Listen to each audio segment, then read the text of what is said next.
Assalamualaikum warahmatullahi wabarakatuh. Di sini kami berempat akan menjelaskan mengenai salah satu perusahaan milik BUMN, yaitu Pegadaian. Sebelumnya izinkan kami memperkenalkan diri terlebih dahulu. Yang pertama, saya sendiri Asma Febrianti. Saya Abdullah. Saya Gevartiani Mustafa. Saya Elvida.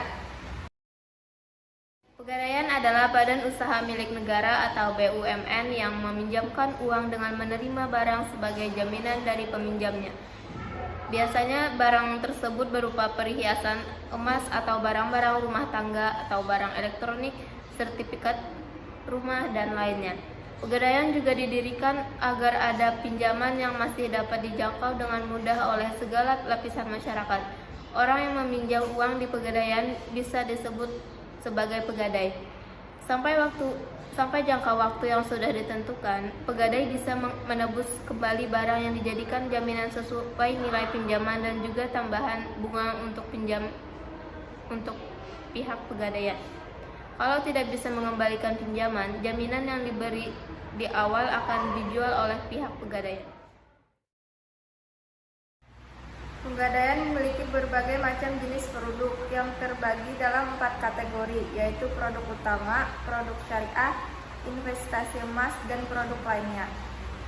Salah satu produk utama dari Pegadaian adalah KCA, singkatan dari Kredit Cepat Aman. Kredit dengan sistem gadai ini diberikan kepada semua golongan nasabah, baik untuk kebutuhan konsumtif maupun produktif. Anggunan atau jaminan yang bisa digunakan untuk produk ini adalah emas batangan, kendaraan, motor, mobil, laptop, handphone, dan barang elektronik lainnya. Sedangkan salah satu investasi emas adalah Mulia, yang dalam Pegadaian merupakan layanan penjualan emas batangan secara tunai atau angsuran. Emas batangan ini bisa didapatkan dengan pembelian tunai, angsuran, kolektif secara kelompok maupun arisan. Berat emas yang ditawarkan mulai dari 5 gram sampai 1 kg. Dalam produk syariah ada kan. Untuk produk kan bisa mengajukan pinjaman mulai dari Rp50.000 sampai 1 miliar rupiah atau bahkan lebih. Pinjaman untuk produk ini jangka waktunya adalah 4 bulan dan bisa diperpanjang. Dengan proses pengajuan yang juga sangat mudah, pemberian pinjaman bisa secara tunai atau ditransfer ke rekening nasabah. Jaminan yang bisa diterima untuk produk ini antara lain adalah emas perhiasan, emas batangan, berlian, kendaraan bermotor, laptop, dan barang elektronik lainnya. Pelunasan cukup fleksibel dengan perhitungan munah biaya terkait jaminan selama masa pinjaman.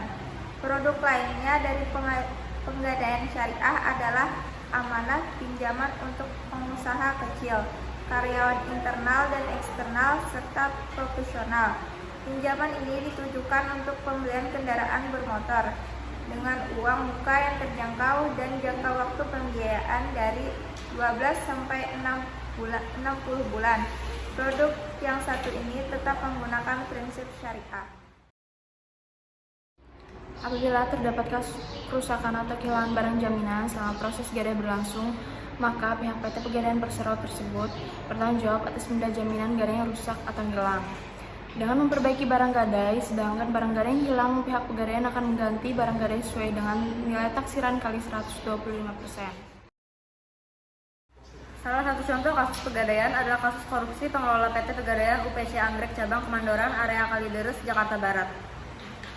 Berinisial W, pengelola PT Pegadaian UPC Anggrek Cabang Kemandoran, area Kalideres, Jakarta Barat ditetapkan sebagai tersangka dugaan korupsi pada Selasa 11 Januari 2022.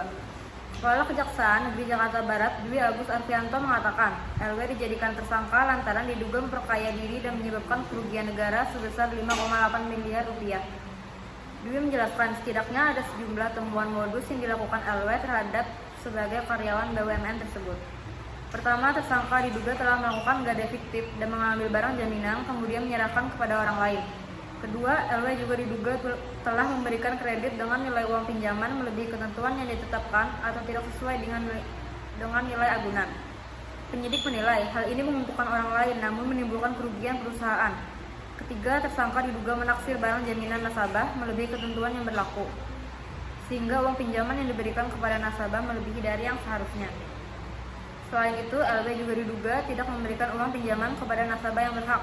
Terakhir, LW juga diduga menyerahkan barang jaminan meskipun pembayarannya belum lunas. Modus ini dilakukannya sejak Januari 2019 hingga April 2021. Penyidik juga menemukan sejumlah barang bukti seperti barang jaminan nasabah hingga uang tunai 100 juta.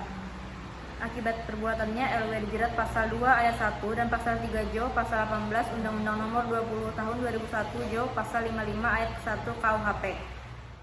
Atas kasus korupsi tersebut, mantan Kepala UPC Anggrek Kemandoran Kalideres Jakarta Barat, Rusmeriza Wahyudi atau LW divonis pidana penjara selama 6 tahun 6 bulan.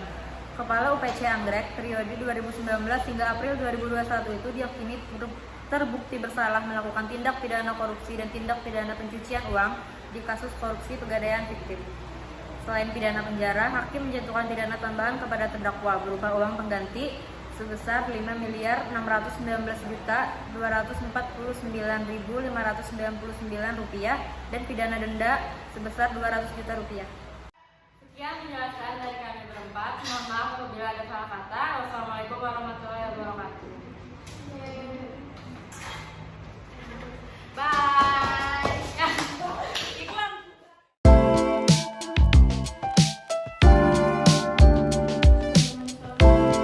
Siapa ya?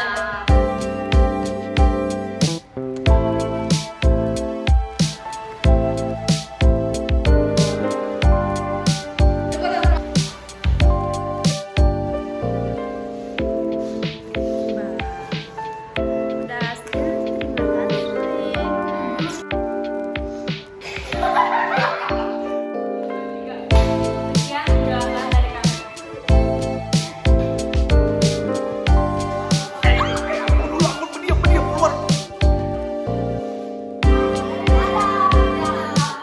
Jangan lupa like, comment, subscribe.